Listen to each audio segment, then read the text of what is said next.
Cage Minds, Micah Frankel, United Fit.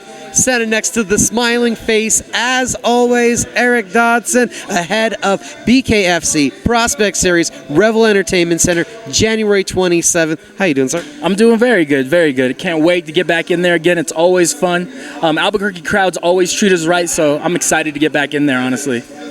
Gotta ask, what was it like? You just got back. You went to see your brother fight at Rizin 45. I saw you got to get in there, touch that ring for the warm-ups. I know that had to be something special for you. It was awesome, honestly. The actual event center, that Saitama Center, it was huge.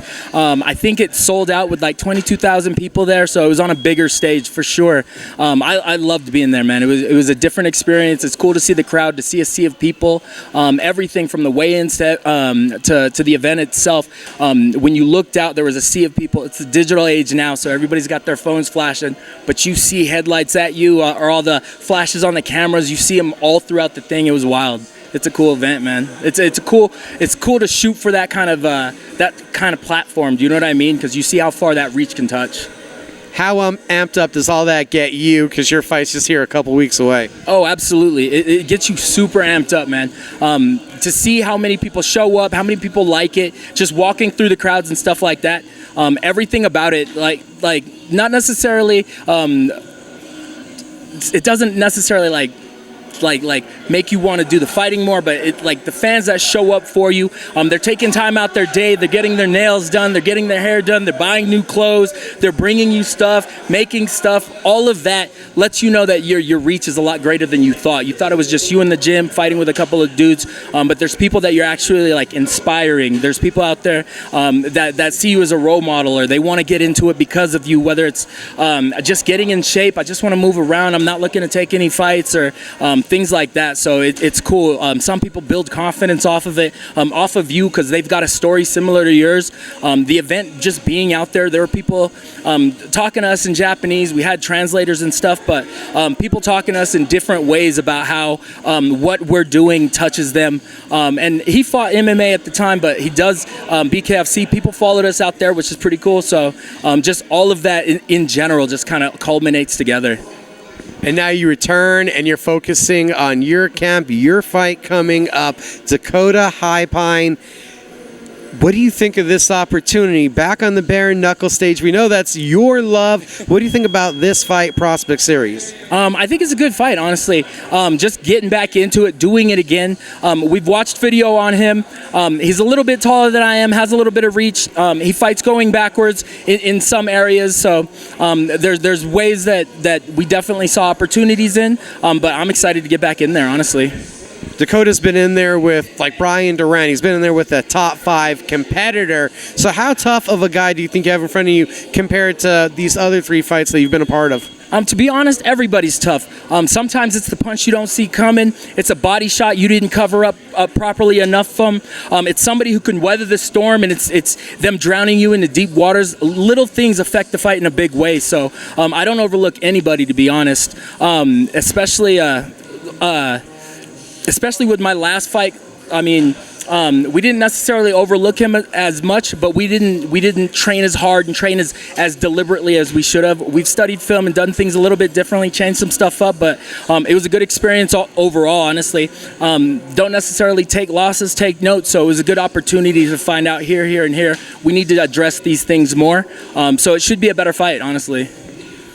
You didn't just get in a storm in the last fight. It was like a goddamn monsoon. I mean, that one was a freaking war. How do you look back and how do you reflect on that encounter? It was a great experience, to be honest. I know people look at it and they're like, nah, I would never do that. But the first couple of fights, I knocked him out in the first round. Not necessarily unscathed, but I didn't really get banged up too bad. So this last fight, just knowing, some people wonder if they could go the distance or if they get back up, etc., etc. So all of that just worked out well in my favor. Don't get me wrong, he got his hand raised at the time, but just knowing a little bit more about yourself is always a growing experience. I know that for you is also a mission to see who could stand up to my offense. You've been dropping bombs and you were destroying foes. with frequency. Now you had the guy that stepped up to you. Now how does the game change? Because before you were just looking for that guy that could bring you the kind of war you were in. What's the next goal? What's that next thing you want? Now it's honestly, we had more or less the same game plan for the first couple of fights. Now we've added things to it, so it's changing up footwork, or at least getting back to footwork I hadn't used in a long time, and things like that. So seeing opportunities when they throw, we can fire afterwards, or making them miss, or even getting to them first. So a lot of footwork side to side. So we'll just kind of add it all back in, since it's been a while since we've used it. So it's a good experience, honestly. Over time, you just forget stuff that you learned in the past. So it's remembering that stuff you've forgotten and retraining your body.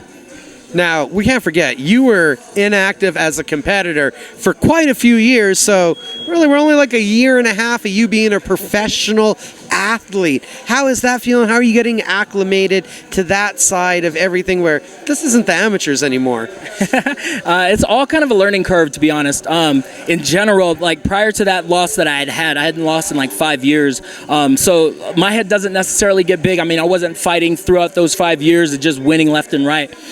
But it humbled me. It brought me back down to earth a little bit, especially when we spar and stuff like that. If I hit somebody hard, they're like, no. So getting into a big war, getting into an exchange, getting into a battle like that, especially on the professional level, because there's going to be guys that are stronger, tougher, faster, longer, shorter, have a whole bunch of different skill sets. So it's good to get back in there, get to the grind, and really drill stuff out, to be honest. What are your expectations for this revamped version of Eric Dodson that we're going to see January 27th? Man, the crowd's going to feed my fuel for sure, especially coming off a loss. This fight's going to be a good fight, to be honest. Awesome, sir. Thank you for the time. Look forward to seeing action again. Absolutely. I appreciate it. Thank you for your time. I appreciate it. Come out and see us over at Revel. We're doing the Prospect Series. It'll be January 27th. Come out. Let me know if you need tickets.